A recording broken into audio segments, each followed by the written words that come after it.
Chapter 1, A Life Ablaze, Virginia. April 1956. It was the extreme heat that brought Robert Tierney out of his stupor. Gaining consciousness quickly, he saw the flames splashing around him. The walls were already consumed by fire and the roof of the shed was aflame, looking ready to collapse. Pulling himself onto his unsteady legs, he could hear the sirens in the distance.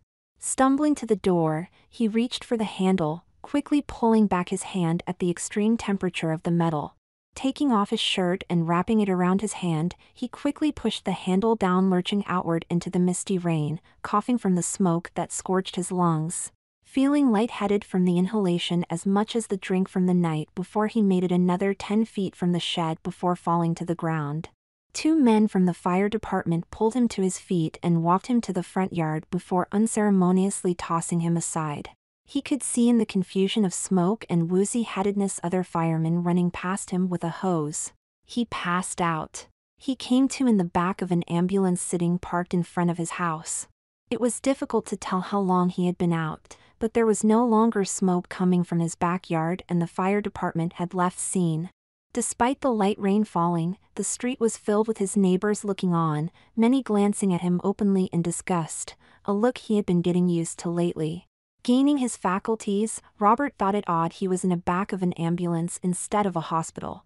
Then he remembered his drunken fist fight with Doc Cabot, and perhaps even a nurse. It was all very hazy, after Robert had fallen off his roof from drink. He vaguely recalled, banned from the hospital unless he was on death's door. Standing before Robert was Sheriff Phil Green, his old friend for 20-odd years despite finding themselves at great odds these days. And beside him, underneath a black umbrella, a pinched-faced gray-haired schoolmarm-looking woman who probably hadn't smiled a single day in her life. Watching Robert carefully to determine he was fully awake and cognizant, Sheriff Green shuffled his weight uncomfortably from foot to foot before speaking. "Blast you, Robbie," the sheriff began, adjusting his hat as the rain came down more quickly. "You could have burned the whole damn neighborhood down. You're lucky it was only your drinking shed. And yes, that's exactly what it is, because before you give me some excuse, the boys at the fire department fished out 24 bottles of scorched hooch from back there. You can't even drink regular whiskey from the liquor store like everyone else, but keep throwing down this moonshine. I don't even know where you get this stuff around here. And I don't want to know." "Phil," Robert started to say before being interrupted by the schoolmarm. "Enough small talk, Sheriff. He hasn't even asked about the girl. That tells me everything I need to know. I will return first thing in the morning." The woman's voice was as sharp and piercing as the expression on her face. "He just came out of a fire and his head is foggy with smoke. Cut him a bit of a break here." The woman frowned. "A fire he started from smoking around flammables while near blackout drunk is my guess. Sheriff, you can defend your friend all you want. We already have more than enough complaints, but this was the last straw. Are you going to wait for him to burn down his house with the girl in it next time?" "Robert Tierney, our decision is made." She turned on her heels in an almost precise military fashion and marched away on her short tree trunk legs. Robert scratched his head. How is Melody now that the old bat mentions it? "She's fine, Robbie. Fire didn't get to the house and she wasn't in it anyway. Do you even know where she is?" Robert stood up to test his unsteady legs. His lungs still felt horrible, but the rain felt good. He tilted his head upward to let it wash over his face. "I assume," Robert said, "she was out doing whatever it that she does." Sheriff Green put a hand on Robert's shoulder and guided him to the front of the ambulance out of earshot of the people gathered on the street. Looking pained, he said, "That's the problem right there, Robbie. You don't know what she was doing. She's 12 years old. And she needs guidance." Robert bristled. "I never asked for a kid. My no-good twin sister pops up with some sob story and moves in with me. And bam! She rides off on the back of some guy's motorcycle, leaves her daughter with me, and suddenly I'm supposed to be Uncle Bob the dad overnight? It's not right." "Maybe not. But she's still just a kid. You're a 30-year-old man. And men in this world take on responsibility when life throws them a curveball. Especially when it comes to kids. They don't spend it feeling sorry for themselves drinking their world away. Besides, you are all she has, or at least had. Had? That woman with me was Anita Stormfrank. She works with the state Children's Bureau, I think, never could keep all these agency names straight. She's taking Melody to the orphanage. First thing in the morning. Before leaving, voice as cold as ice, he left Robert with this thought: she's not your problem anymore, Robbie. So maybe you can quit feeling sorry for yourself, quit drinking and get on with your life. True to her world, Anita Stormfrank was knocking on his door at 8 in the morning. She was accompanied not by Sheriff Green, but a policeman, maybe from the city, but Robert didn't recognize the uniform. Carrying a small suitcase, the 12-year-old Melody got into the Stormfranks' blue sedan without even a backward glance at Robert. It didn't take a mind reader to see that she was hurt. Robert signed some paperwork in the driveway, and without another word, they were gone.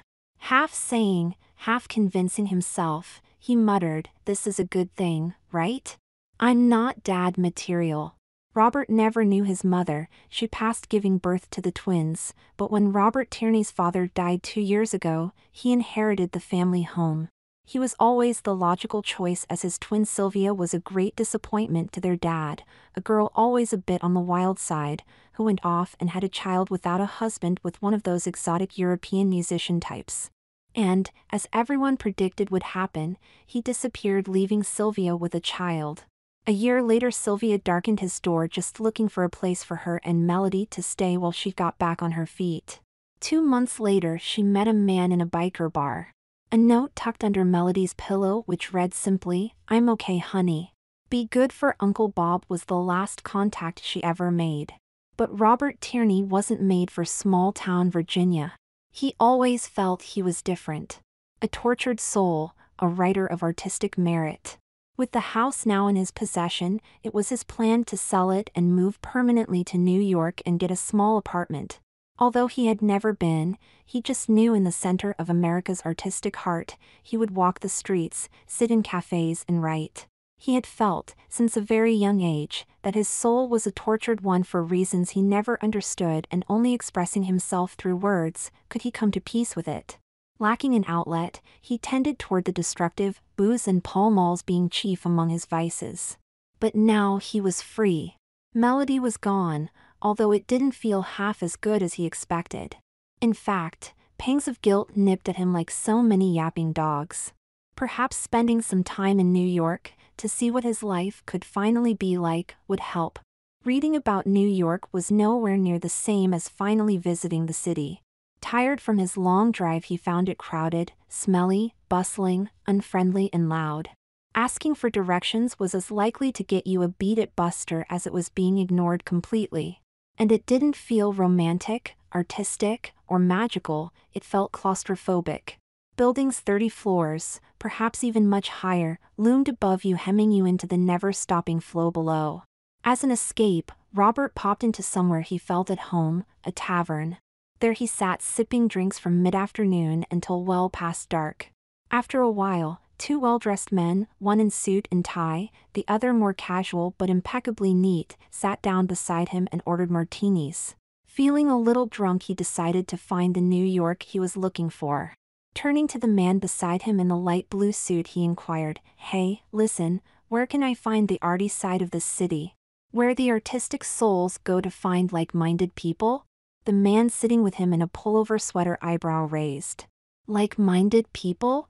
Don't answer that, he's a cop. Don't know what you're talking about, mister." The man in the suit laughed. "He's no cop. Look at him.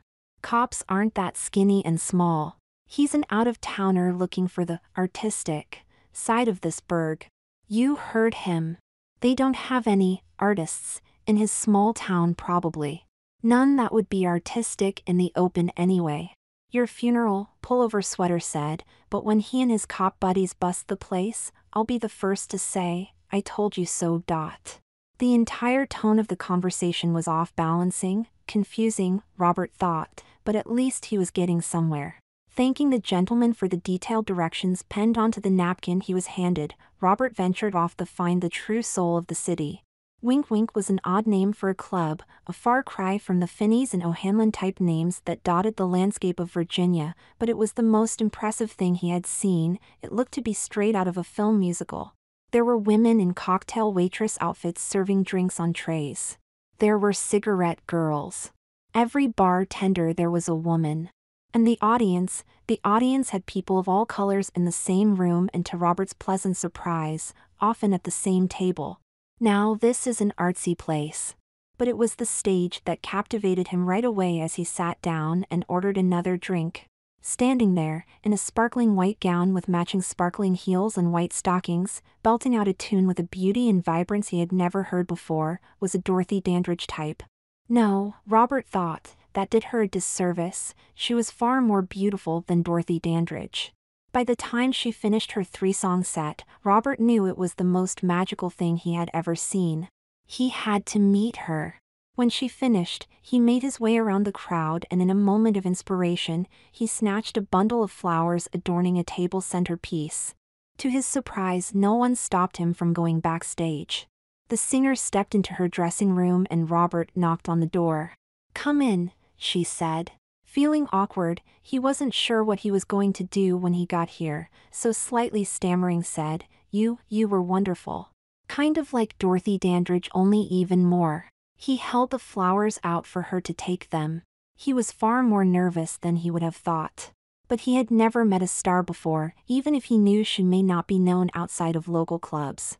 "Oh honey, I don't think you want to do that," she said smilingly at him, her warm brown face glowing. "But you're so...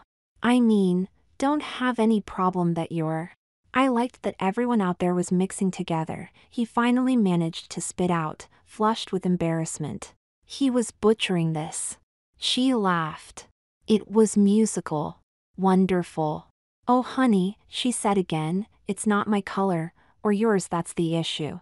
She crossed her legs, leaning forward, putting an elbow on her thigh, resting her hand on her fist. Being able to see the tiniest bit down her sparkling white dress made his body temperature increase. He quickly looked further down but found himself staring at her stocking-encased legs and those jewel-sparkled heels. It was so elegant, so show business, so he flushed even more. She examined him closely, then asked, "Where do you think you are? This club, I mean?" "I'm not sure really," Robert answered honestly. "I'm from a smaller town down in Virginia. I came up for a long weekend and asked a couple of guys where the artistic side of town was. I'm not even sure how to get back to my hotel." "Artistic side of town?" She laughed loudly this time. "Well, you certainly made it. What's your name, sweetheart?" "Robert. Friends call me Robbie. Sit down, Robbie." He did as he was asked. "All those girls you see walking through the hall behind you, they're getting ready to perform? The ones you saw dancing on stage with me? The waitresses? Cigarette girls? Bartenders? We're all drag performers, Robbie. Do you know what that is? We're men who go through a great deal of trouble to look like women and perform." "No. That can't be. Is that true?" "It's true, my small-town Virginia friend. It is the reason I think it might be better if you didn't hand me those flowers you spent good money on. Maybe it's best if you just shook my hand, said, 'Lovely show,' and go on your way." Robert was stunned. How could this be? There were men in the world who could look just like women. He had seen comedians on television dress up in drag for laughs, Milton Berle for example, but he would have thought this was damn near impossible. Was his life that sequestered and out of touch? Or is this a little-known thing? His voice turned steely and serious. "I see. You're a fella. And one who fools people into believing you're a woman? Can I be 100% honest with you right now? I never caught your real name." "Nope. For now, you call me Dorothy since you said I reminded you of her." Her look turned wary. She motioned subtly for one of the men in the hallway to move toward the door. "If I'm being completely honest about this situation, I have to tell you." He paused for effect, then smiled and changed his tone. "I didn't buy the flowers. I nicked them from a table on the way in. But if you let me take you to dinner, I'll actually spend some real money." Again, the musical laugh. He had her going for a moment. With another subtle flick of the wrist, Dorothy sent the bouncer away. She took the flowers he had been holding the entire time and smelled them. Oh, nice. Flowers this expensive, you think they could pay a girl more? It sounded like a joke, but Robbie somehow suspected it was not. Tonight, I'm exhausted, she continued, and honey, I just need to get out of these heels. But if you are around tomorrow night, I'm doing an early show and can meet you at 9. New York may be the Big Apple, but it gets smaller when you cross 2 lines like we do. I'll scribble down the only place we can go for drinks and not get hassled. She handed him a napkin with a restaurant name. I don't think you're ready to dine with what's underneath this dress. You wouldn't even recognize me, so look for Dorothy. Only with fewer sparkles and no stage makeup. The restaurant was a small, cozy Italian place. The tables surrounding them were all full as the buzz of conversation filled the air. Other than the occasional glance at their table, no one really paid them any mind. The flicker of candlelight made the shadow of the patrons dance against the walls. It was, by far, the nicest place Robert had been. The pre-dinner drinks and appetizers were amazing. So much so that Robert began fretting over how much all of this would cost. And Dorothy was wonderful. She was witty, intelligent, with a wickedly dark sense of humor. And she was truly beautiful, even more so now that wore a simple blue dress, dark stockings, and black pumps. Less makeup flattered her. It was as though downplayed clothes and cosmetics allowed the beauty to shine through more. He was surprised at how at ease he was around her, how much he truly was loving this time together. But he was also no fool. Dorothy was only Dorothy some of the time. And she artfully but quite deliberately moved conversations away from life underneath the drag. This was okay with Robert, if a bit frustrating at times. Breaking the illusion may not be a good thing. He enjoyed the company of women. And even if that weren't true, as she pointed out yesterday, crossing 2 big lines like they were, color and gender, there weren't many places they could exist together. He wondered offhandedly if her seemingly glamorous world in New York was as small, maybe smaller, than his back home. Dinner surpassed his culinary imagination, and a couple of drinks in, he was careful he wasn't going to spoil this by getting drunk. Conversation flowed easily and turned surprisingly personal on his end. He wouldn't have guessed, but there was much he clearly needed to talk about. And she rode off with some guy she just met. She does that. And I felt stuck. I know this all sounds horrible. Like I'm a horrible person. I admit it. I am. I'm selfish. And I spent all that time drinking feeling sorry for myself, and life just kind of whooshed by. And now Melody, her niece, is in an orphanage. I thought it was for the best, because she really doesn't seem to like me, but now. Dorothy reached across and touched his hands. It was comforting. I grew up in an orphanage. My dad put me there when I was 6 years old. Literally tore me out of my mom's crying arms and drove me there himself. I can remember it like it was yesterday. That's. I'm so sorry to hear that. Why? Why do you think? She made a sweeping motion over her body. He caught me in one of my sister's dresses one too many times. He had only been thinking about Dorothy as what great company she was and how beautiful she looked. Not for a moment did he consider that along with this beauty must come a great deal of pain. He knows more than a few that would fear and hate, in some cases harm, any man who could successfully look like a woman. He couldn't imagine it was even legal where he was from. She went on, and you may think that Melody is better off there. And she could be if you're still a drunk mess at home burning down your town. But most orphanages are hard, cold places.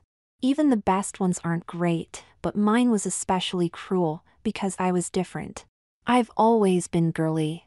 But if you step up and take responsibility, give her a real home, then she would be better with you. Responsibility. A friend of mine just used that word. But I blew it. That ship has sailed. After the fire, there is no way I could get her back. Not as the uncle. I'm a bona fide danger. If I could find her mom, on the other hand. But who knows how long she would even stay around if I did. Robert had an idea.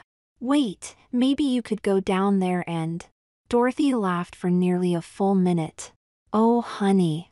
I'm glad you can see past race. And I might be light-skinned, but not that damn light-skinned. But now here's a wild idea. You're a twin, right? Yeah. Born a bit early too. It's why I'm so little and why my mother passed giving birth. I'm sorry to hear that. But what I meant was, are you guys close in what you look like? I mean, I look like me and she looks like her, but we're a little bit close. People say that all the time. And maybe that little bit is because she's a woman and you're a man? If you want, and you're brave, I may be able to help you. Will take some work though. And it might just jumpstart that artist inside you. Let me give you an idea to mull over on your trip back to Virginia. Robert Tierney wasn't sure what drove him to do so, but 3 weeks after his visit to New York he decided on a whim to drive into deep rural Virginia to visit Melody in the orphanage. It was a huge imposing building, reminding him more of a plantation than something in the modern world of the 1950s. Nuns walked the grounds and scores of children, in matching clothes, played on the side of the building on swing sets and in sandboxes under the watchful eye of more nuns. His car was stopped at the gate by a large security guard in an ill-fitting uniform, his well-fed belly exposed for all the world to see. I'm here for Melody Tierney. You adopting? No. Visiting. I'm the uncle. Flipping through paperwork on his clipboard the guard repeated, Uncle, uncle, uncle, uncle. Oh. Here. Robert Tierney? Yes, sir. Robert Tierney. I'm sorry you drove all the way out here. But you are circled in red. He held up the clipboard so Robert could clearly see this was true. Don't know what you did, but that means you are not allowed to see her. Robert sighed with frustration. I just need to see her for a moment. Make sure she's okay. I have some of her things too. The security guard seemed to genuinely sympathize, but repeated the company line, I'm sorry. You just can't. I can take the things though, make sure she gets them. I can't guarantee she'll get them all, some things aren't allowed, but they'll be there for her if she ever leaves. He paused as though unsure whether continue but did, most kids never do anymore. Something about a baby boom. Only the youngest get picked these days. Infants. Kids under 3. The little ones. Says here your Melody is just 12. Okay. Robert knew there was no way to win this fight. Handing the guard the bag of items in the back seat he said, just make sure she gets these. And that she knows I came to visit. I promise, sir. I am as good as my word. Robert turned his car around heading back before noting a thick patch of woods on the northern side of the playground. Pulling his car off the road, he waded into the thicket peering through the fence. Kids played everywhere and looked to be having a good time. The nuns smiled and laughed cheerfully, picking up and dusting off children who fell to the ground before sending them on their way with a pat on the head. They all looked well-fed and well-clothed. Genuinely happy. Robert felt better. He turned to go but something caught his eye in the distance. It was Melody. She sat alone staring into space. There was not another child near her for yards nor were any of the nuns. She too was clean and looked to have been eating. But her once carefully combed hair was unkempt. He looked around at the other girls around her age, their hair was combed neatly, so it was choice then. It dawned on him. Stupid, Robert. Melody's mother abandoned her. That had to be traumatic. And just when she needed someone the most, you went on an epic bender, resenting her, before abandoning her as well. No wonder she looks the way she does. She must be devastated. She thinks the whole world threw her away. I have to make this right, Robert said to no one in particular. Chapter 2, My Kind of Town. Phil Green shook his longtime buddy's hand. We won't miss you burning down places, but we will miss you all the same. I will, in any case. It won't be that long, I promise. Look. I left you with enough money for the Adams kid to cut my yard for more than a good while. Just don't let the little pirate try to charge you too much. I'm having Phyllis air out the place and keep the cobwebs from building up. I turned everything off, But if you could still pop in every once in a while, to make sure no pipes burst and no gas is leaking anywhere, I'd appreciate it. Will do, Robbie. You can count on us all. What should I tell folks? I'm not ashamed. Tell them the truth, Robert lied, that I'm heading up to New York to get in one of those fancy programs that completely dry a man out. They say it's best to do it out of town, break all those bad habits and whatnot. And before you know it, I'll come back as sober as a choir boy. It took Robert some time to find Dorothy's apartment. He walked around the warehouse district lost, certain he couldn't be in the right part of town. But as it was within walking distance of the club he had first met her, and was immediately adjacent to Artist's Town as he had euphemistically and self-teasingly come to call it, this must be it. He walked up several flights of stairs of what had to be an abandoned building before reaching the top floor. The smell of food recently cooked and a well-swept hallway, in contrast the floors below, told him people at least lived here. He knocked on the door at the far side of the hall and Dorothy greeted him with a cup of coffee in hand, letting him in. Her apartment was huge, although it was clear it wasn't originally designed for that purpose. The ceilings were at least 2 stories high and full-length windows on the opposite side open to the world. The room was a single space and standing partitions, and in some cases, bed sheets hanging on wire divided one room from another. It was a little cool and drafty, but very homey in its way. Dorothy had taken great care to make it neat, livable and presentable. She came back from the kitchen and handed him a cup of coffee. I didn't expect to find Dorothy this early in the morning. Robert was still half yawning. He had arrived late night after an hours-long drive and the place Dorothy set up for him was tight, cramped and uncomfortable. Oh, you will always find Dorothy. I still think the difference between who I am now and who I am then would be too much for you, Mr. Small-Town Virginia. Robert began to object. He felt he was as open-minded as anyone in the late 1950s. But he caught himself. She was actually and quite probably right. She continued, "How was your apartment?" "Tiny. Especially going from the big home my parents left me. I sleep in my kitchen, which is my living room and bathroom. Well, in Virginia you may pay pennies on the acre for property, here we pay dollars on the inch. The only reason I'm in a place this big is it was an abandoned workhouse from the Depression. No one wants this property on this side of town. Too many artistic types," she too used their agreed upon euphemism, "and people of a distinct color.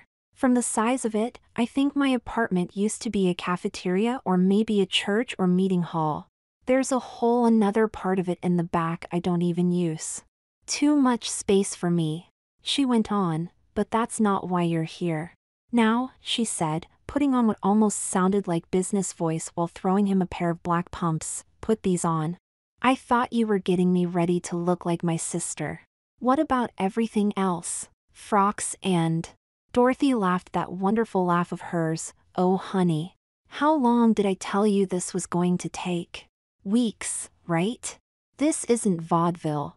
You don't just throw on a wig and a dress and fool everyone. You are going to, and here's the word we use, inhabit the role of your sister.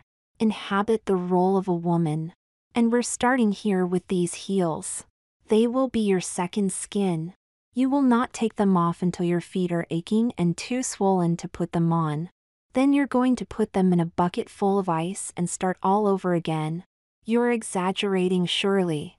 I mean, I'm not wearing them outside, of course. A man dressed as a man in heels this high? Honey, I'm not going to lie to you. It will be bold. Even around here where people do bold. But it's not just learning to walk in heels. You'll get that soon enough. It's about leaning to carry yourself a certain way. I'm not sure I understand. Do you know why I can walk out this door into a department store and shop? Because I'm standing 2 feet away from you and you are one of the prettiest women around? That," Dorothy said with emphasis, "actually makes it harder. The reason I can do it, and some of the girls who can't pass as easily." Pass? Pass themselves as women. Some of the girls who can't pass as easily still can go some places because of a relaxed confidence. It's risky. But they can. If I were to put you in a dress and you look exactly like Jane Mansfield, someone would be able to read you. You're throwing all this lingo at me. Read me? Tell there's something off. And usually that's not just because you would get the mannerisms wrong, although you would at this point. It's because you would hide within yourself, if that makes sense. Feel every eye on you and not want to be seen. Shrink. Be nervous. Act even more wrong. It sets off alarm bells. People looking at you is one thing. That's fine, if they see what they expect to. People puzzling you out. Well, that's just bad. Puzzle long enough, and they'll come up with the right answer. So, we start with you wearing heels everywhere you go. You'll be stared at. But you'll learn to relax while being looked at. And Robert was seeing if he understood the logic. By the time I'm ready for the whole dress-up act, a few people looking in my direction will mean nothing. I get it. But just because I get it doesn't mean I can do it. You'll be okay, I promise. You'll get looks, but this is our neighborhood. People know what's here. But I am going to draw you a map. You take one step outside of this black and a half block circle wearing those things, and I can't promise what will happen to you. Might get arrested. Maybe much, much worse. Understand? I think I do, yes. Good. You're clearly a straight shooter from the South. People won't think you're I hate this word, but fruit or something. If people ask, and some will, say candid camera or fraternal society prank or whatever works. But for now, just put these on and get used to them. They're your second pair of feet for now. And you'll need these too. Along with the pumps, Dorothy handed Robert the most unusual stockings he had ever seen. Instead of one for each leg, like he had seen countless times, these were a combination panty with stockings connected like trouser legs. Just wear these under your pants. Dancers in musicals use these, they're called panty legs, Dorothy informed him. They're nice because they cover your entire leg and good for costumes where garters shouldn't show. They also help with quick costume changes, I've found. No messing about with clasps. Really convenient. I bet they take over for stockings altogether soon. Robert considered how much he enjoyed the occasional flash of skin right above the stocking line when a woman bent over or moved just so. I think I speak for many a man when I say I certainly hope not. Asked him 4 days ago, when she first handed him the pumps, and Robert would have guessed walking around in them in broad daylight would have been a bigger deal. In the crowded streets of the city where people flowed past one another like water, many people didn't notice, or pretended not to notice, more likely. He was even bold enough to occasionally move beyond the confines of Dorothy's map. He did get from time to time get the odd look, sneer or giggle, but he just moved on. In the tavern he visited daily, he was learning to have just 2 drinks a night. The waitresses teased him a bit, but they, and the giant Italian bartender Jake, seemed satisfied with his fraternal initiation tale. There were small hurdles. Mr. Rosenblatt at the market he frequented was having none of it, and made him take them off at the door, which Robert found amusing as stocking feet stuck out even more. On another occasion, he was surrounded by a group of college boys angered by the sight when he was having lunch in the park. He smiled, and without a care in the world told them, "My girlfriend found them under the bed after her sister barely escaped out the window. So, I told her they were mine. She said if they were mine, I darn well better wear them. I'm just glad her sister didn't leave her bra." They laughed and moved on despite it being more of a punchline than a logical explanation. But maybe Dorothy was right, it was the sheer confidence to make light and not be afraid that may have got him through that moment. And there was a decided difference in the way he navigated in heels in the light of day and when he was alone or training with Dorothy. She taught him to move and sway with every step, placing one foot in front of the other while moving his non-existent hips from side to side. She explained how he was to stand, one foot straight with the other angled behind, hands on hips with fingers facing back, the opposite way he had his entire life, elbows out, with back straight and shoulders out. The entire first part was working. In the daytime he learned to walk in heels, to have them not be something foreign he had to think about, but another extension of his legs, like any other shoe. But with Dorothy he learned to really move in heels, to make them the alluring part of fashion that explained why women had so many pair and why men turned their heads. In his quiet moments, he would cross his legs, making circular motions with his raised foot. Allowing the pump to slip off his heel, he would dangle it from his toes, exposing his nylon-clad foot.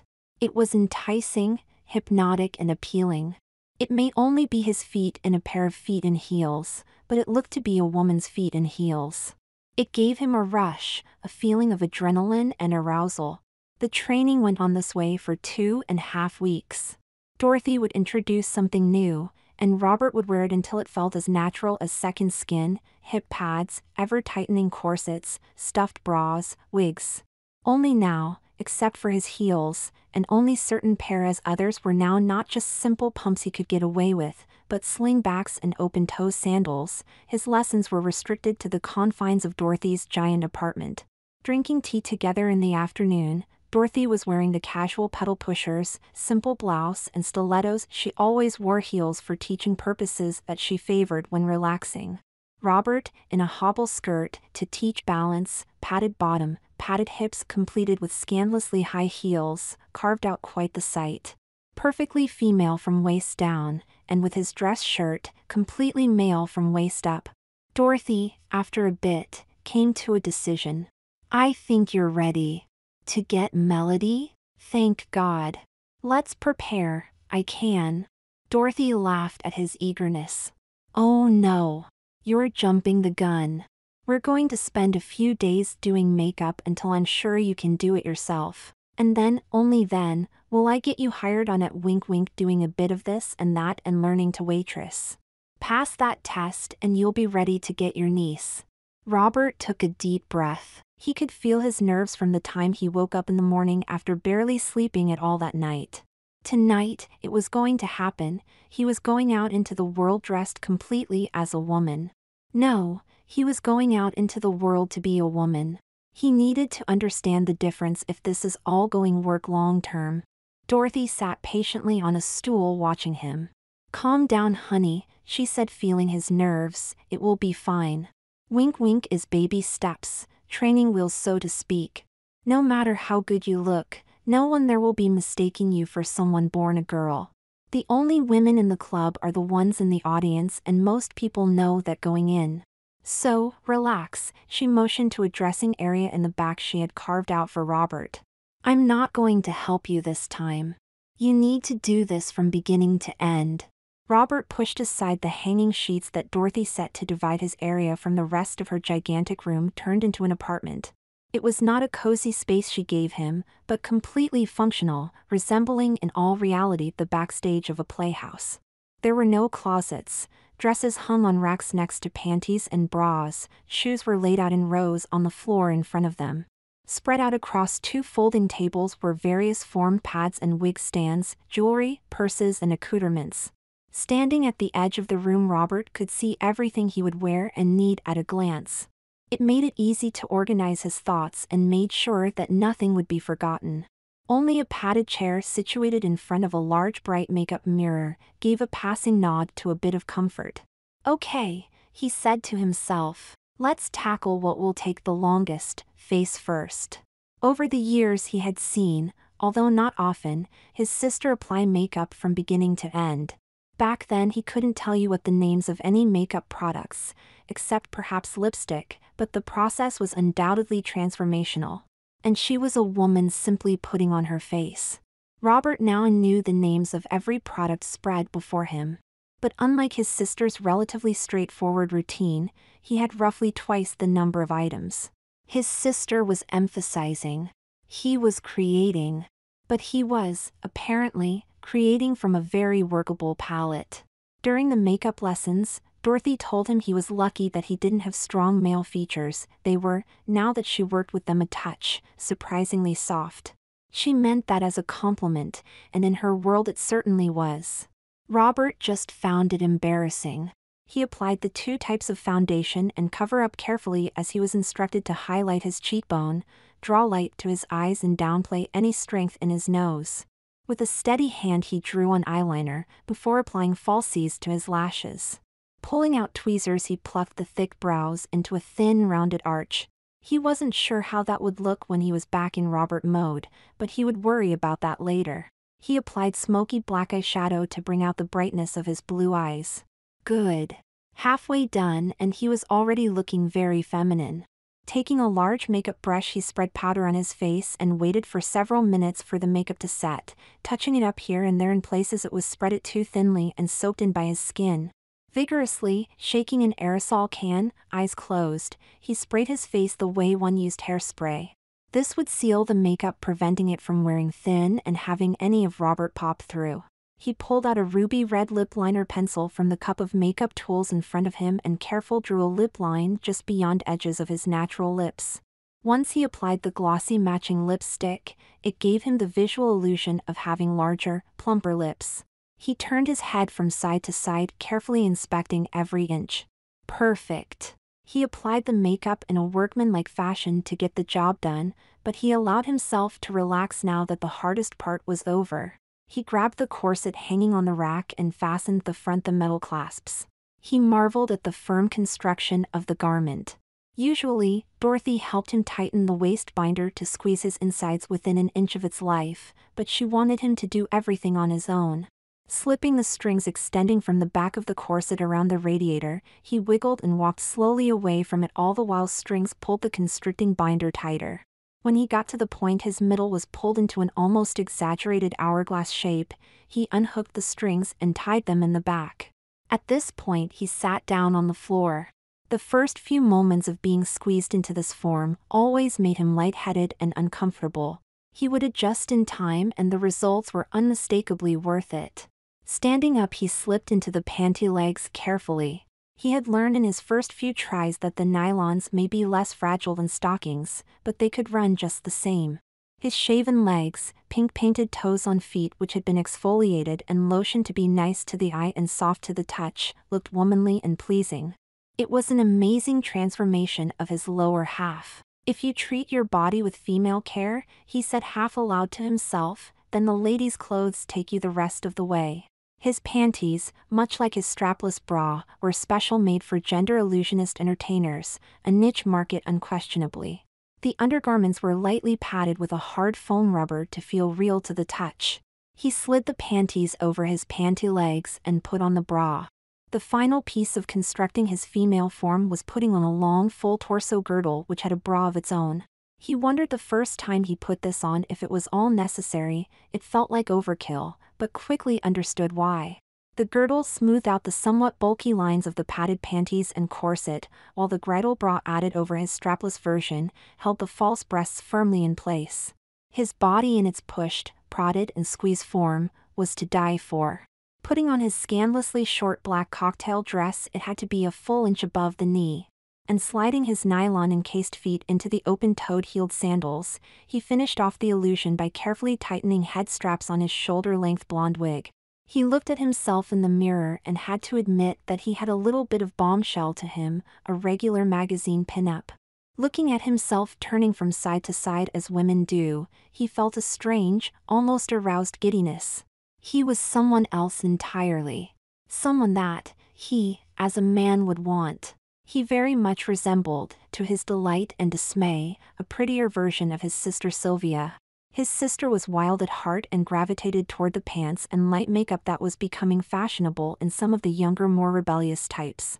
But this Sylvia, Robert as Sylvia, was version created by Dorothy, a woman who knew nothing but glamour.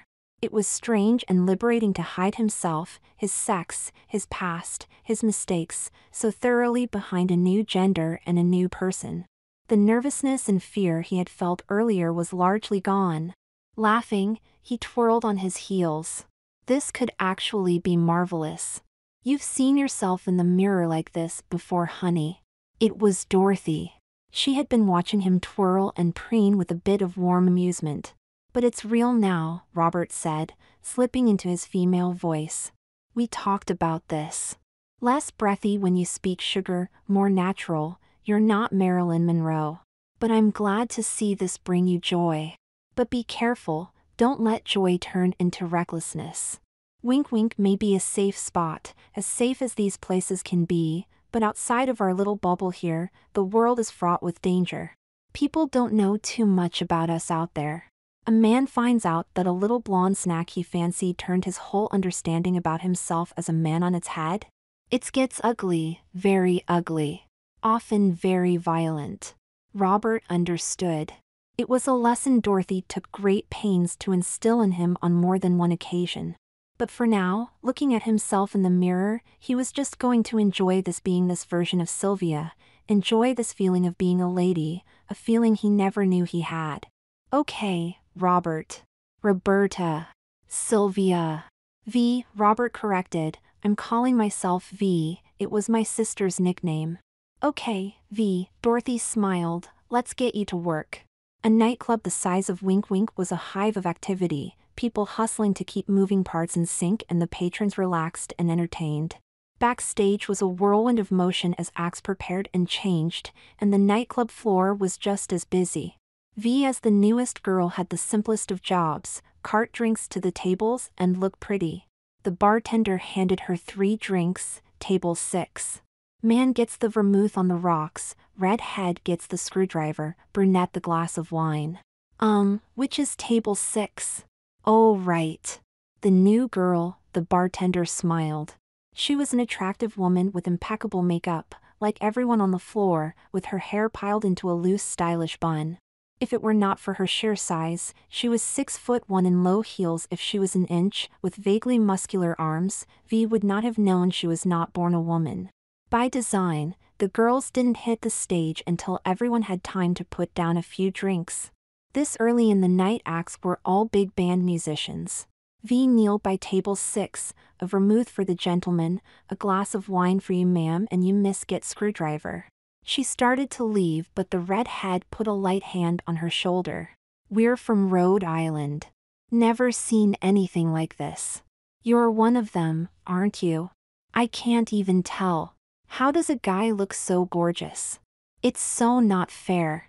V wasn't sure what to say but had been instructed clearly on what not to. Tony Strand was owner of Wink Wink and what was known as Lifetime Confirmed Bachelor. Gathering all the floor staff before opening, he gave a variation on what, V came to understand, was the speech he gave every night. A warning and pep talk of sorts. You my beautiful ladies are the most exotic flowers these people have ever seen. Give them a couple of drinks and they're going to want to ask you works of art questions. But you are as much entertainment as the girls on that stage. Never break the illusion. They may think they want to know how the sausage is made, but they really don't. Some woman asks you how you get that figure so curvy, you say a girl never gives away her secrets. Some guy asks you why you do dress up as a woman, you don't say I always wanted to be girl, or I like to kiss boys, or any other reasons you may really have, you say, a girl's got to pay her rent. Always girl and always keep it quick and light. So, when the redhead at the table asked V, how does a guy look so gorgeous? It's so not fair, she had to think quickly. Stage whispering so the entire table could hear, what's not fair is walking in heels this high all night. With a wink, she stood and with an elegant, slightly provocative stride, walked away. A pale freckled waitress poked V lightly in her corseted ribs. I heard you back there. Nice, you're a natural. And a looker. V smiled, she could tell this was going to be hard work tonight, but it felt good. Robert, once he inherited the house and money from his father, stopped working altogether. It was day after day with drink in his shed. But V had purpose, she was good at what she did, and purpose felt good. A week at Wink Wink and V had got the hang of the club's rhythm and had fallen into a routine. She was strictly forbidden by Dorothy to come backstage before she went on to, as Tony Strand would say, to avoid seeing how the sausage was made. Dorothy is adamant that V would never meet the man behind the makeup. V was well liked by the girls and had a fantastic memory for drink orders. She was able to do 3, sometimes 4 tables and never miss a beat. She learned to time her third break to coincide with Dorothy's second song so she could catch her finale. On stage in her show gowns with her soaring voice, she was every bit the woman that made V steal flowers from the table the first time her saw her. She often marveled at the sheer absurdity of it all. She was a man pretending to be a woman, enraptured by a man pretending to be a woman. V said to herself, varying the famous film quote, "Toto, I've a feeling we're not in Virginia anymore. She's wonderful, isn't she?" It was Janice, the pale jet-black-haired, freckled girl who complimented her on the first night. Janice cut a striking figure. V suspected, as pale as she was, that she had red or light brown hair under that wig. But with it on, the contrast made her stand out, like a vampire queen from the movies. You know, she'd have a real singing career if the world wasn't the way it was. That she would, V agreed. V spent her second break outside smoking. It was the single vice she carried over from her previous life now that her alcohol was under control. Sure, she could smoke in the kitchen with the other girls, but she liked the fresh air and momentary break from the blaring horns of the band. As she pulled a cigarette from her purse, a man stepped up, lighter ready. She wordlessly let him light her smoke, took a long drag and exhaled. She leaned against the wall and assessed the man before her. He was tall with strong, distinct features. He wore his graying brown hair very short and slicked back. V took him to be in his late 40s. He was neatly dressed in a suit and tie, although his lapels were distinctly thinner than the fashion of the day, and his shoes, while clearly expensive, had a blunt and rounded toe more akin to bowling than dress shoes. V didn't pretend to know the ins and outs of big city fashion, but he seemed a step out of place. "An immigrant? Thank you," she said finally. "You are welcome, beautiful." She was right. That accent? It's from Belgium. Although I've lived in the States for 9 years. I dabble in the music business, but primarily own a restaurant on the other side of town, a lunch place, but I like to wander this way at night. It's more cosmopolitan. Closest thing I can find to Europe. Is that so? In her short time as V, she had conversed with all manner of men. It came with the territory of being blonde and desirable. Some wanted to get under her skirt while pretending not to know what was there. Those were usually the club regulars, and while never leading them on, she could afford to be a bit teasing because they understood the rules of the game and who she was. There were those she met outside the club confines who tried to get under her skirt, having no idea what lay in wait. No matter how nice they were, there was an implied danger there, so she let them down as nicely and flatteringly as possible. The ones who were truly dangerous were the ones who wanted to take her to the pictures and go for picnics in the park. That type saw the girl of their dreams in V, so they believed, and thought they were falling in love. As the girls in the club warned each other time and time again, a man who has been drinking and full of lust may only beat you if they find your secret. A man who falls in love with you may be driven to kill. In the light of this, V had purchased a cheap glass wedding band that she wore everywhere but the club, as it was not allowed. And she learned to ask open questions that helped her determine what kind of man she found herself with, while giving little away about herself. Yes, the Belgian continued, this is a fascinating city in the middle of a fascinating country, but it is still very, what is the word I'm looking for? V wasn't going to guide him in any way. No idea. Puritan. Yes. That's it, Puritan. Places like this, he gestured at the back door of Wink Wink, are hidden in special tiny ghettos in the States. Not so where I live. He raised an eyebrow as though he had just thought of something.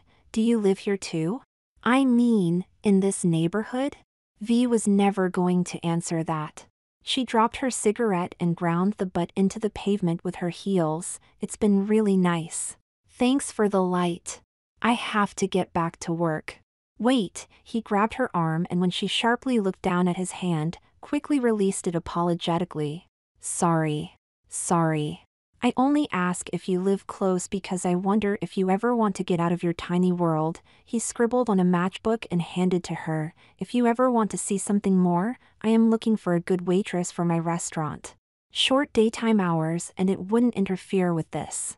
Just keep my number there and call me if this is something you would want to do. Non-committal as always, V simply said, enjoy your night. There you are.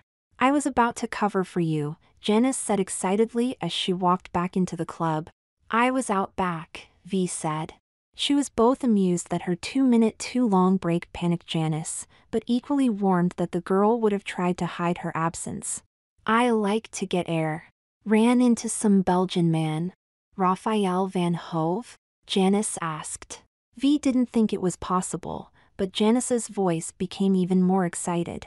V laughed. I don't know. He left me a number, but not a name. Said he had a restaurant. Something about music maybe? You really are not from the scene. That was Raphael van Hove. He goes around to little-known places to find musical talent. 2 years ago, the bandleader from our very club was signed by him. Makes records and tours and everything. And to think he was just an opening act for drag performers. Lightning can strike anywhere if you're lucky. Huh. V was going to toss his number in the nearest trash can, but now reconsidered. She was sure she would never call, but now maybe it was worth hanging on to. Chapter 3, Being Sylvia 2 months, nearly to the day, it was time. V was not going to learn any more than she knew now, and her confidence as a woman was ironclad. V had said her goodbyes to Dorothy in private, thanking her for everything. But there was little sadness as they both promised, and knew, they would be in touch regularly and V would come up to visit when she could. She said goodbye to the staff of the club, promising to return. To her great surprise, Tony Strand motioned to V. Most nights at closing, the owner of Wink Wink was holed up in his office. The club was a cash enterprise, so money needed to be counted, performers paid, cops bribed, tips doled out. But tonight, he was down on the floor with the girls standing next to Dorothy. I heard about your madcap scheme, Miss V, trading places, saving orphaned girls and maybe the entire world. It's like something out of the pictures. He gave Dorothy a knowing look, as did V for spilling her secret. Listen. Take this. He pressed a bit of cash into V's hands, and I will not take no for an answer. I'm treating this as a until later. You can always, I mean always, come back home to us. You are too good at this job, and make too pretty a woman, to go back to be some Virginia coal farmer or whatever it is they do down there. V was going to object to this wildly wrong characterization, but simply said, thank you, Tony. Robert rose early as he did now that his body wasn't soaked in drink. While he didn't miss the tiny cramped one-room apartment of New York, he did miss the club, the energy surrounding it, and most of all, being V. She was a blip on the 30 years of his life, but a significant one. Robert enjoyed being V, maybe even more than he enjoyed being Robert. V was quick-witted, sought after, good at her job. V had friends that looked after her, and a mentor in Dorothy. He missed the clothes. Once a means to an end, the clothes became an end themselves, the feeling of being wrapped in women's garments feeling as beautiful as he looked. It was electric. It was a world of color. Robert's was a world of monochrome. He daily life had to endure the cold stares of a drunk who fell off roofs, nearly burned down his house and watched with an indifferent hangover as his sister's daughter got hauled off to an orphanage. He looked in the mirror. His eyebrows had finally grown out enough that they no longer held the plucked high-arched shape that informed his face as V. With a little trick of the eyebrow pencil, a tool he was more than skilled with, they looked normal again. Time to set the stage. Robert spent the next few days being seen. He wanted the town to know that he had returned from his alcohol rehabilitation as dry as the desert. But it wasn't without struggle. V was a social drinker, who both in personality and the need to keep a clear head and be alert, never overindulged. Robert back in his old life found his old ways fought to resurface. He was glad, for once, that the drinking shed in the back was no more than a burnt husk. But the primary reason Robert was in and out of the market, the five and dime, the hardware store and even returned to church, was not to just rehabilitate his reputation. It was to plant the seed that Sylvia, feeling guilty about abandoning her child, was writing and asking about Melody. He was laying the groundwork for V assuming Sylvia's identity. It would be tricky as V did not look exactly like Sylvia. She was, for one, shockingly, prettier. V was also a very different woman in disposition and manner. V could try to act like Sylvia, but Robert felt that it would ring too false. Like a performance. But Sylvia had been rarely seen in the several years since giving birth to a child out of wedlock, something frowned on deeply in these parts. He was going to have to rely on their unfamiliarity with her, just be V and hope for the best. Robert felt an energy this morning which had been gone too long. It was the building anticipation, knowing soon he would be V, but this time it would be a bit more complex, as it would be V pretending to be Sylvia. Robert hauled the steamer trunk from the basement, unlocking it and spreading V's New York wardrobe across the bed. It was not bad, but a touch city, racy, for the sensibilities of this town, no less an orphanage run by nuns. There wasn't a single skirt here that fell below the knee. And the heels, while fine for nightclubs and places used to style, were far too high for the purposes needed today. Okay, Robert reprimanded himself, I should have thought about this earlier.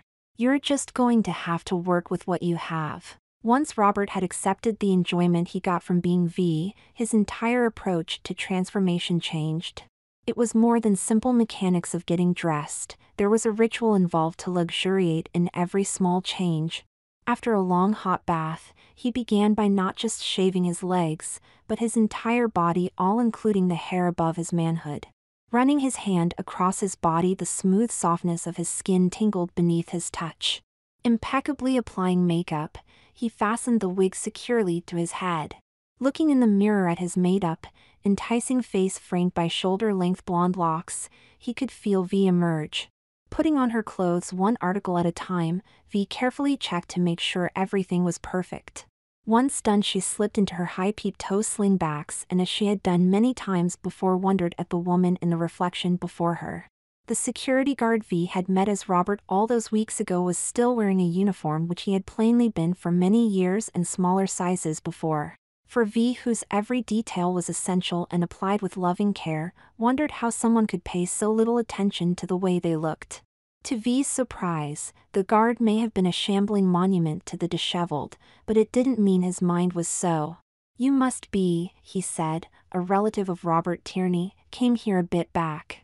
I recognize the license plate numbers on your Ford. If he was the uncle, you must be an aunt, maybe the mom. Hopefully the mom. I am. I'm V. Tierney. Sylvia Tierney is my given name. Can I see my daughter? Visiting or taking her home? I'm here to take her home, V responded. Then ma'am, it would be my pleasure.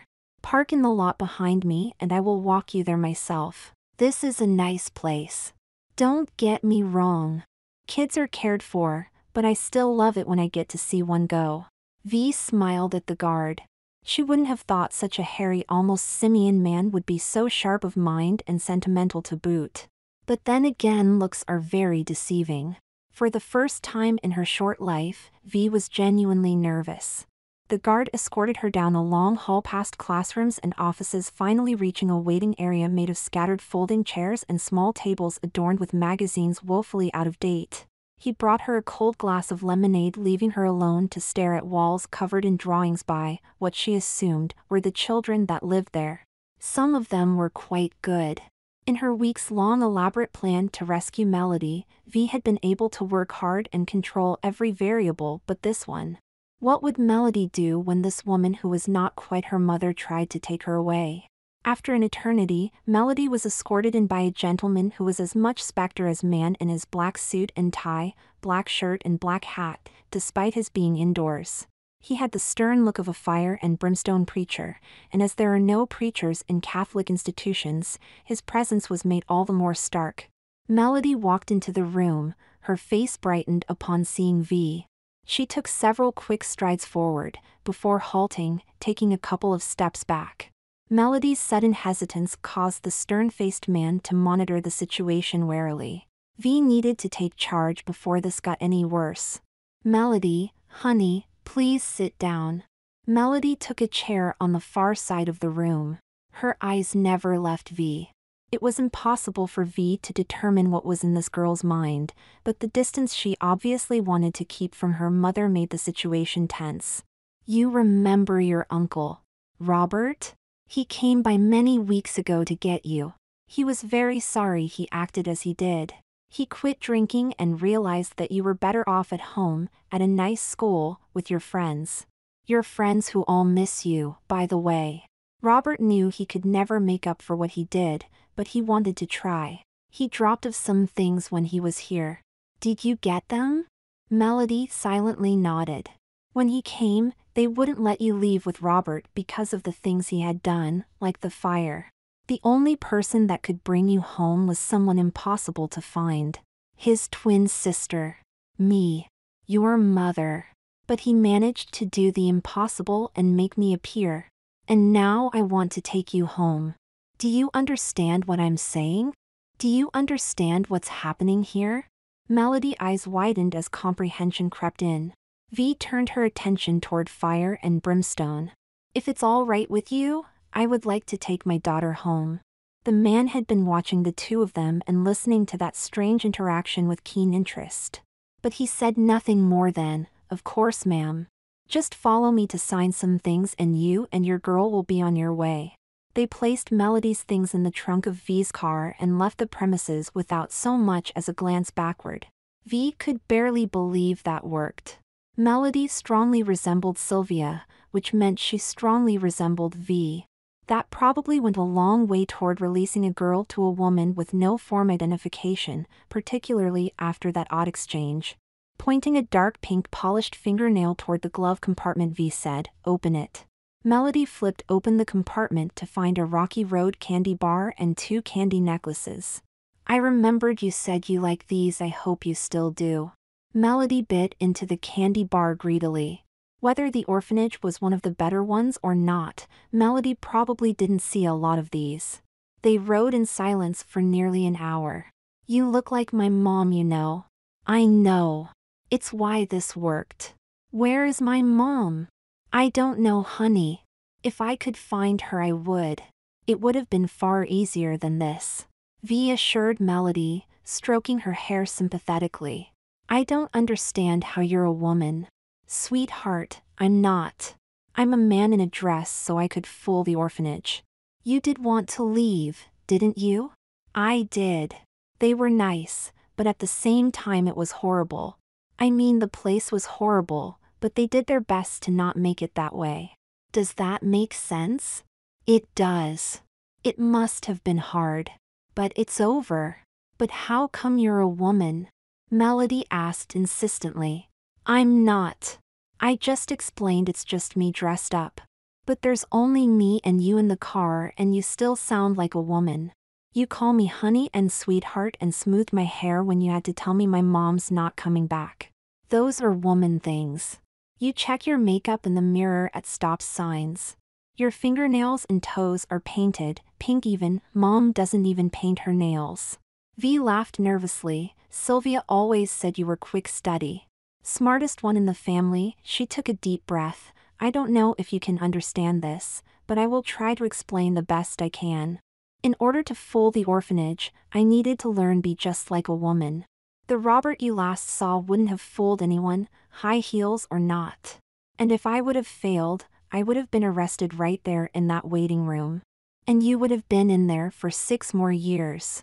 So, I went to New York where you could say, took some lessons and lived as a woman almost all day every day for weeks to learn how. Even had a job." Melody stared at V, absorbing this incredible information, but said nothing. "But me as V-V? Like my mom's nickname V?" Explaining to Melody why she took on a woman's persona was easier for V than admitting she co-opted her mother's nickname.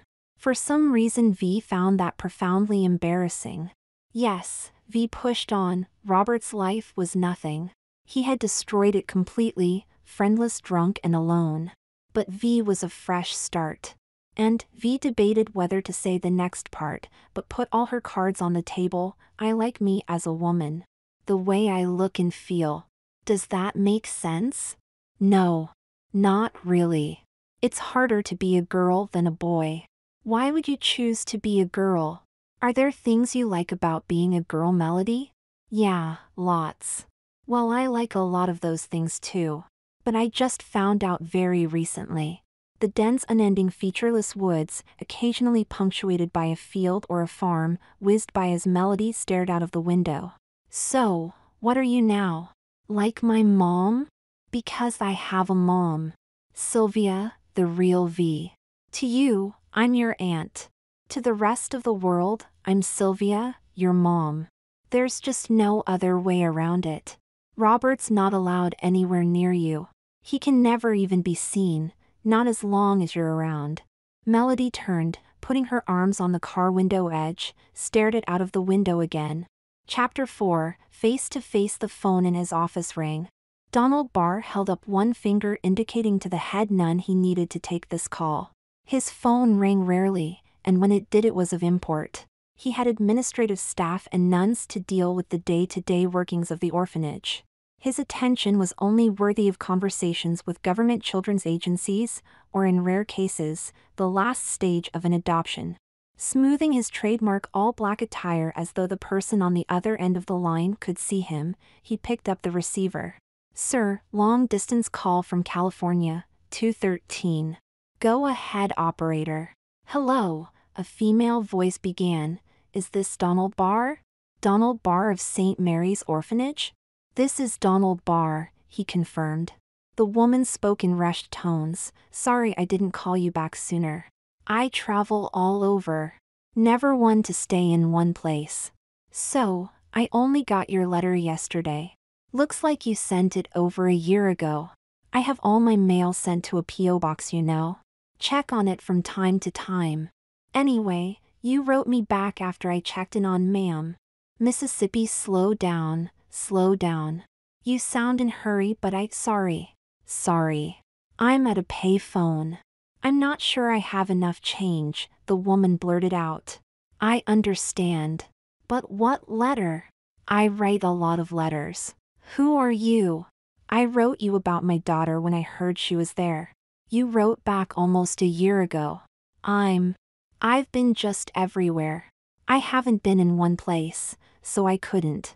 I just got the letter, but you said she was good. Healthy. Is she still? I'm coming back to. Donald grew exasperated. This woman was all over the map and sounded like she had a bit to drink. Lady. Stop. You still haven't told me who you are or who your daughter is. Oh. I'm sorry, of course. I'm Sylvia Tierney. My daughter Melody, she's Sylvia Tierney? You picked up your daughter almost 11 months ago. I was there, ma'am. You had no identification. But you looked almost exactly like your girl. I promise you I did no such thing. I thought maybe it was my letter that changed your mind as you came almost right after I sent it. Again, I promise you I did no such thing. I just got your letter. It's in my hand right here. Dear Mrs. Tierney, you will be happy to know that we take great care of our children. Your Melody, a bright and inquisitive child, and on it goes. That was definitely the boilerplate he used when writing parents forced to give up a child. I'm not saying I believe a voice on the phone over my own eyes, but if you're telling the truth, we have a big problem. Someone's had your girl for nearly a year. His mind replayed the scene, Melody being discharged. It did all seem a bit hesitant and odd at the time. The conversation surrounding it had a heavily coded feel. Okay, miss, tell me more. Plus, happy birthday, dear Melody, happy birthday to you. Melody blew out the candles and the packed living room cheered. V took her cake cutter, making thin slices for the women and larger slices for the children and men. If 16 is sweet 16, V asked Melody, 13 must be terrible 13. Well, that is if 12 was anything to go by. Mom! Melody exclaimed and good-humoredly swung an arm out at V. Easy, pumpkin, unless you want cake all over everyone. V laughed in response. Mrs. Sandler sidled up to V, whispering conspiratorially, I'll take one of those big pieces if you don't mind. V slid her a plate with the stealth of someone passing a bottle of hooch in church. Susan, V assured her, you could eat an entire cake, and nothing would stick to those hips of yours. Says the pretty blonde in the super cute sundress. I swear, if you weren't such good friends to all of us girls at church, we wouldn't let our husbands anywhere near you. Susan gave V a wink. Candace Fellows, a nice woman in an overly gossipy way, motioned to V, taking another large piece off her hands. These women say they want small slices, V thought. I just love what you've done here. This house is so warm and inviting now. And those curtains, You just must tell me where you found them. I've been trying to get Clive to get new curtains forever. But you know Clive. And I don't want to speak ill of your brother, but with all his drinking he just never kept the place up. We started to worry about property values. Where is Robert now? Last I heard Canada. Logger or something. Still dry though, I think. Melody came over and hugged V tightly. This is a really wonderful party, Mom. Everybody's here. Thank you. She kissed V on the cheek. Don't thank me yet. Open your present. I hid it below the staircase. Melody could not contain her excitement. Last night V had given her some small gifts, a necklace and the bracelets she had been eyeing, pretending as though that was all they could afford this year. Melody pulled out the large heavy box as her girlfriends raced to surround her. Tearing off the paper like a raccoon attacking a trash can, Melody screamed at the top of her lungs. A record player. Does that mean records? V finished, one Elvis and one Little Richard 45. Look under my bed. But take your friends and play them in your room. The grown-ups don't want to hear that racket. I don't know what you've done, Susan Sandler said, grabbing her second large piece of cake, but I've never seen a girl happier. She's come so far in the last year. So have I, Susan, so have I. Susan lowered her voice. Have you thought about a husband? Everyone thinks you're the greatest mom. And I mean that, everyone. The way you do all this by yourself, but a girl needs a father.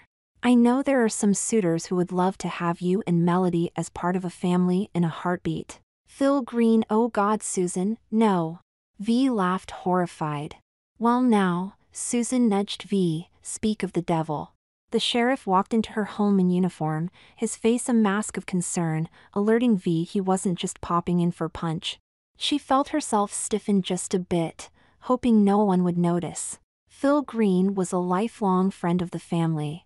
In turn, he was the only person in town who truly knew both Robert and Sylvia. V tried her best over the past year to minimize her contact with the lawman, but in a town this small, it was virtually impossible. The sheriff observed that there was a difference in the Sylvia he knew before and V, as she liked to be known now that she returned with Melody. The woman who was brazen enough to leave a child behind with Robert for some rogue in a biker bar evidently went on a journey of both distance and spirit. Her manner was different, she even sounded much different. But no one could question her devotion toward Melody or her contribution to the community. And the scandal of a woman raising a child alone, not even to pretending to look for a husband, faded. Only the most unsympathetic still gave Sylvia the cold shoulder. Cake, Phil? Yes. Please. Sorry, I couldn't make it to the party earlier. But something came up at the station. Can we go talk out front? Alone? Sure thing, philosophy. An uncomfortable-looking Phil twirled his sheriff hat in his hand, staring at the pavement. Listen. I'm almost ashamed to have to tell you about all this, it being Melody's birthday and all, and everything going so well, but I figure you may as well know. Phil, V cut in, for a sheriff it sure takes you a long time to get to the point. I got a call from a man at the orphanage, you know, the one Melody was left at by Robert before you got your act together. You really have done, Phil? Sorry. He says he got this crazy call from someone in California saying she was you. Asked about Melody. He agreed it was probably some lunatic. You know how they are out there in La La Land, but he, Mr. Barr I mean, said theirs was just enough in what she said and something or other about how transferring Melody to you went down kind of strange. In any case, this Sylvia is driving across country to straighten this all out. So, she'll be here in what? 3, 4, 5 days? V willed her heart not to beat at her padded chest. Well, that's crazy. Of course it is crazy. You're you. A lot different you that I remember, but still you. This isn't like that movie from last year, Invasion of the Body Snatchers. I don't believe in duplicates. Plus, I think Melody would know if her mom weren't her mom. V laughed, hoping it wasn't too forced. Steadying her voice, she said, well, in just a few days crazy California lady will be here, and this will all be cleared up. Assuming she comes at all, of course. No. Sweetheart. I don't think we have a choice. She's your mother. V kicked off her heels and sat on the bed with Melody. Melody put her head on V's shoulder as V stroked her hair. You're my mother now, Melody spit out petulantly. I've learned to love you like a daughter, but no, I'm really not. But it's great here with you. With her we were always moving. Living in crummy places. And whenever she found a guy she would try to leave. She left me in an orphanage. No, pumpkin. Robert. I left you in an orphanage. But I changed. Maybe she did too. She's obviously willing to drive across country for you. But it's the same thing. She left me without telling you and I landed in the orphanage, she insisted, and it's not the first time. She left me in a house full of men when I was only 9. They paid her for it too, I think. I ran away for 6 days before she found me. She was mad because of all the money lost. Wait. That sounds like she sold you. That can't be right. It is. I think I was supposed to be their laundry slave or whatever. And I've always been something that keeps her from finding men, since they don't want to get stuck with a kid. She used to call me guy repellent. Mom, we have to run away like I did then. Kidnapping is against the law. Pretending to be a woman is against the law. Pretending to be someone else is against the law. Taking a child who's not yours across state lines is against the law. Sweetheart, if I get caught, I will go to jail forever, and you will still end up with your mom. I told you. You're my mom. We have to run away. At the first signs of daylight, V, like she did every morning, rose. Her nighttime wear was a simple negligee, padded bra and face cream. This was fine to soothe a half-awake Melody back to sleep after having the occasional nightmare without having to be in makeup and full V wear every night, but it would never do for more than that. The mornings meant V had to be reset from scratch. Hair removal products helped, especially now that she delved into the more permanent ones knowing a return for Robert was not on the cards. But panty legs, makeup, brows, heels and dresses had to be well in place before Melody arose.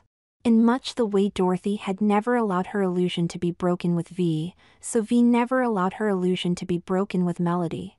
But this morning was different. It had been 2 days since V heard of Sylvia's imminent return. It was time to leave. Waking Melody a little before 8, V served her a large bowl of cereal. Come on, sweetheart, we're leaving today.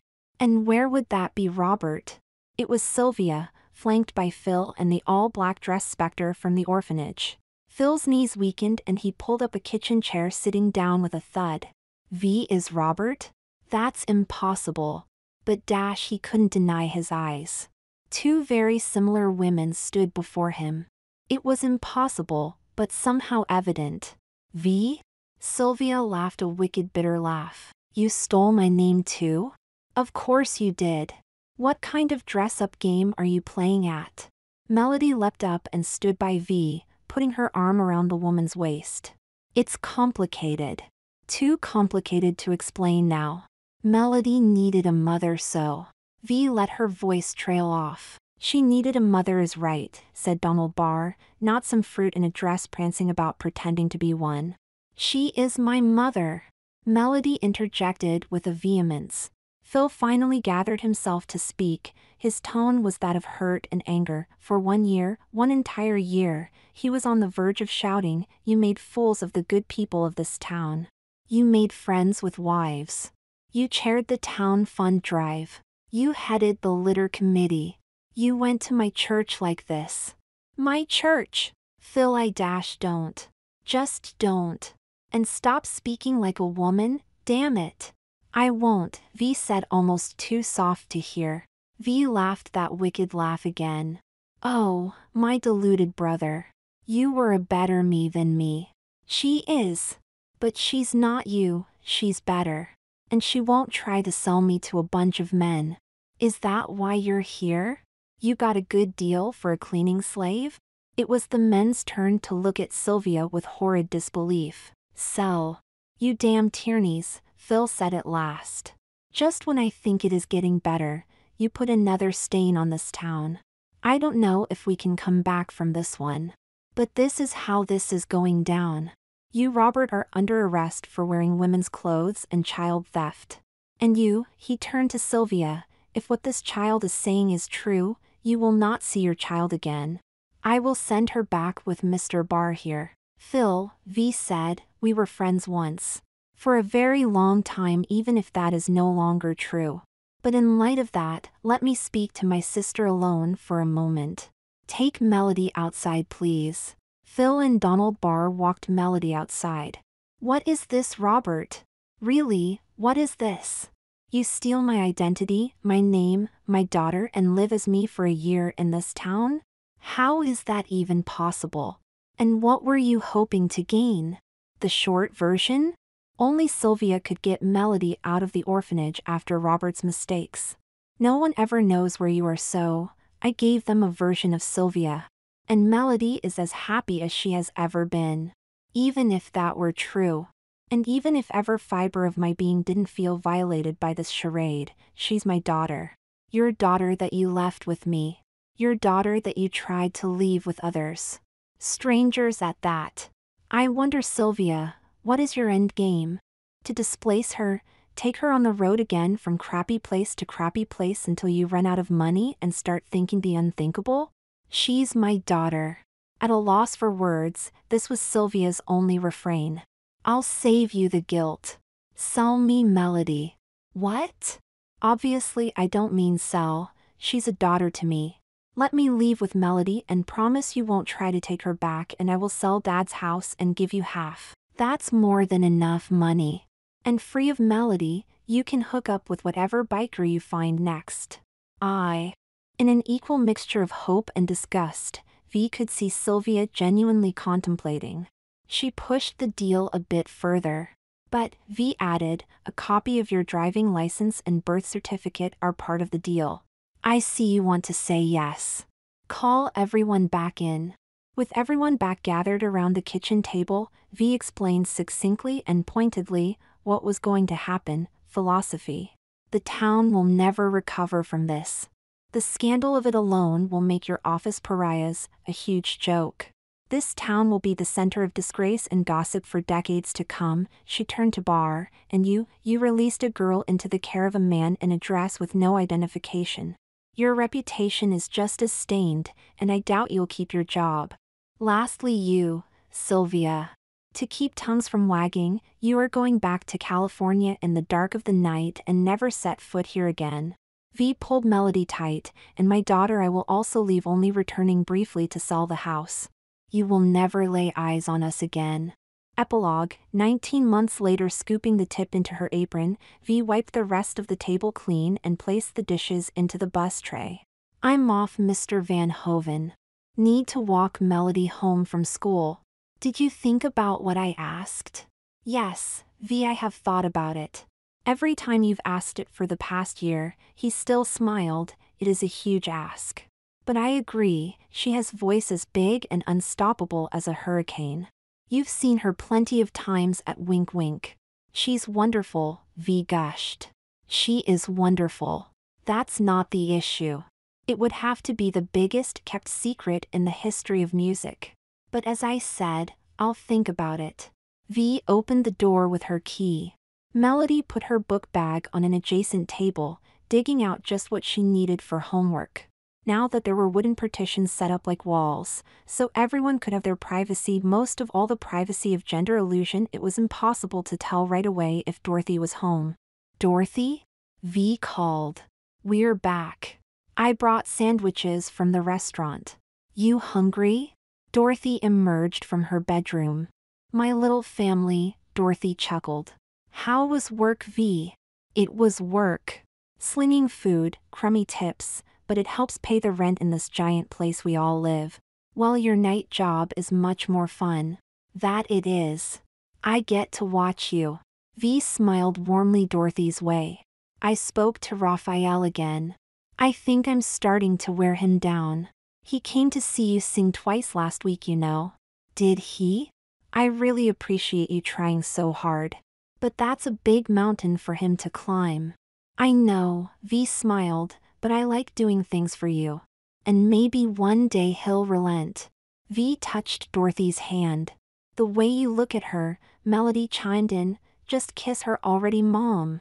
And shouting together in sync, Dorothy and V both exclaimed Melody.